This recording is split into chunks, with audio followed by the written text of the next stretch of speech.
علی رضی اللہ عنہ نے بیان کیا کہ فاطمہ رضی اللہ عنہا نبی کریم صلی اللہ علیہ وسلم کی خدمت میں یہ شکایت کرنے کے لیے حاضر ہوئیں کہ چکی پیسنے کی وجہ سے ان کے ہاتھوں میں کتنی تکلیف ہے۔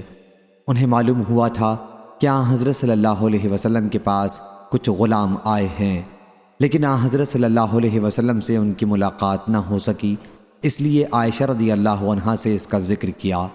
جب آپ صلی اللہ علیہ وسلم تشریف لائے تو عائشہ رضی اللہ عنہا نے آپ سے اس کا تذکرہ کیا۔ علی رضی اللہ عنہ نے بیان کیا کہ پھر حضور صلی اللہ علیہ وسلم ہمارے یہاں تشریف لائے رات کے وقت۔ ہم اس وقت اپنے بستروں پر لیٹ چکے تھے۔ ہم نے اٹھنا چاہا تو آپ نے فرمایا کہ تم دونوں جس طرح تھے اسی طرح رہو۔ پھر آن حضور صلی اللہ علیہ وسلم میرے اور فاطمہ رضی اللہ عنہا کے درمیان بیٹھ گئے۔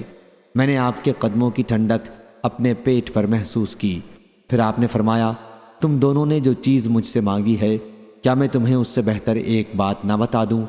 جب تم رات کے وقت اپنے بستر پر لیٹ جاؤ تو 33 مرتبہ سبحان اللہ، 33 مرتبہ الحمدللہ اور 34 مرتبہ اللہ اکبر پڑھ لیا کرو۔ یہ تمہارے لیے لونڈی غلام سے بہتر ہے۔